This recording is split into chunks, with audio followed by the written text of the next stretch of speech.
สวัสดีนะท่านโอ้วันนี้มีคนมาช่วยคุณพ่อเพิ่มเติมนะท่าน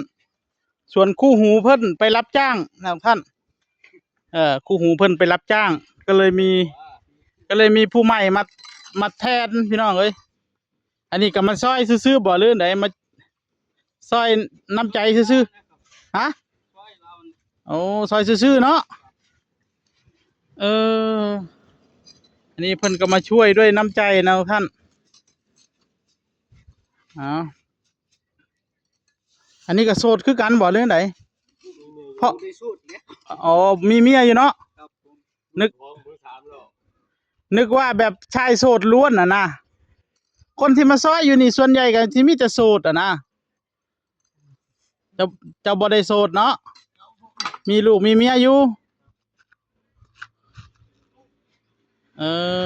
เอา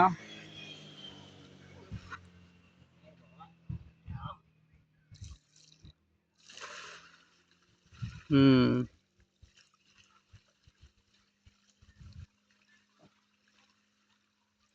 เป่งน้ำออกแล้วพี่น้องเอ้ยส่วนคุณพ่อก็จับเสียมอยู่ทางโน้น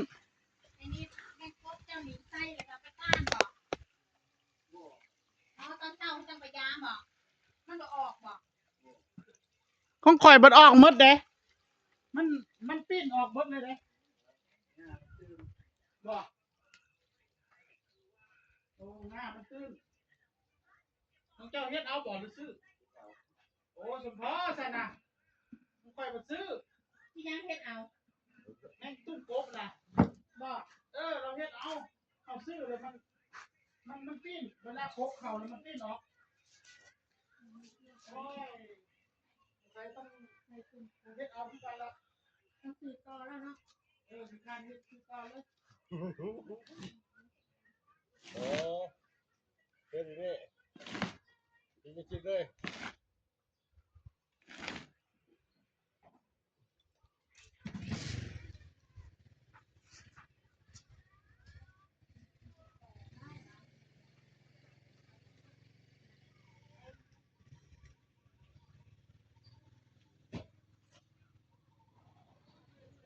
โอเค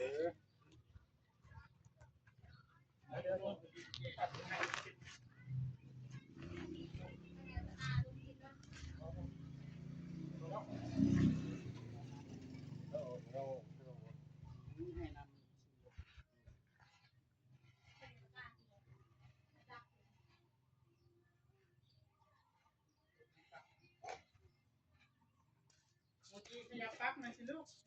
ปักที่เดียวกันเหรอปลั๊กมันหลวม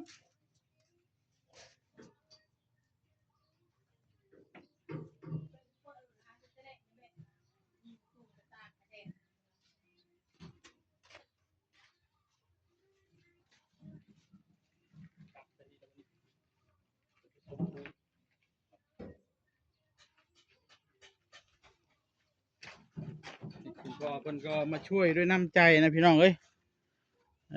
เพื่อนบ้านฮะมันแห้งก่อนตักรถตักน้ำรถเอาตักออกผสมบ้าเอาสอบหนึ่งแล้วเปล่าวะฮะ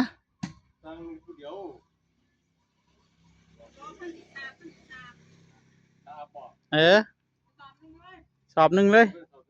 เต็มสอบเลยพอดีป่าวะบ่ได้ตวงเลยเนาะจักเท่าใดกะเอาเลยเทออกอันเอาจกไส้ออกจักหน่อยก่อนจกไส้ออกจักหน่อยแมนโอ้เฮาสิผสมอยู่ใส่ฮะอยู่ในแดดในบ่น่าสิบ่แม่นว่านั้นจกออกซะก่อนครับจกออกใส่รถซะก่อนเฮาสิได้อันยู่กระบะมันขึ้นเทิงพุ่นก็ได้เพราะว่ามันเอียงนะมันสิผสมยากนะได้อยู่บ่ได้ดอกเอาตักใส่รถนะเอาพรั่วนะ เอาพั่วตักเอาก็ได้ครับฮะ ทราบบ่ได้ ติดดินล่างแล้วห้องก็ได้พั่วติดดิน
ไปนี่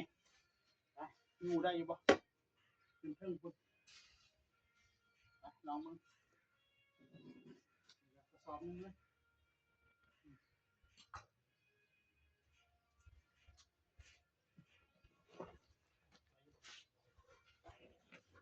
เจ้า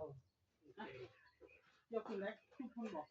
เดี๋ยวเท่าคุณ ขึ้นไปก่อนขึ้นไป นี่ ก่อน ลากนี่ลากมันนี่ ลาก ก่อน ขึ้น ไป ไปก่อน เอาไปยกเลย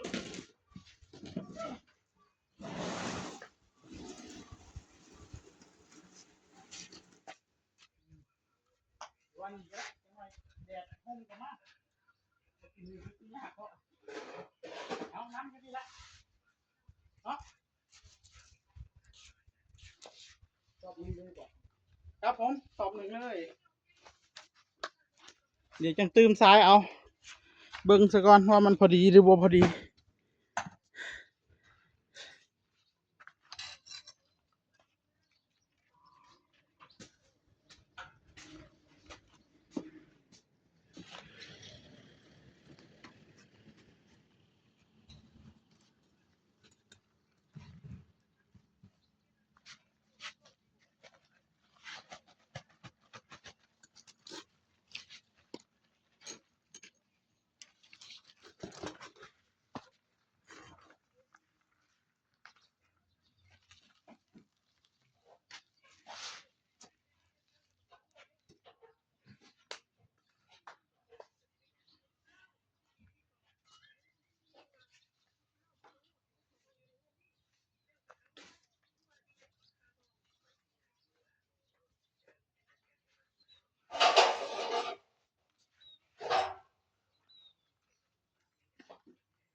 ให้ผสมปูนฉาบนะท่าน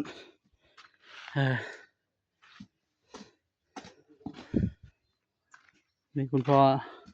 เพิ่นก็มาช่วยแทนคู่หูไปรับจ้าง1 วันฝากไว้เท่านี้ครับผมสวัสดีครับ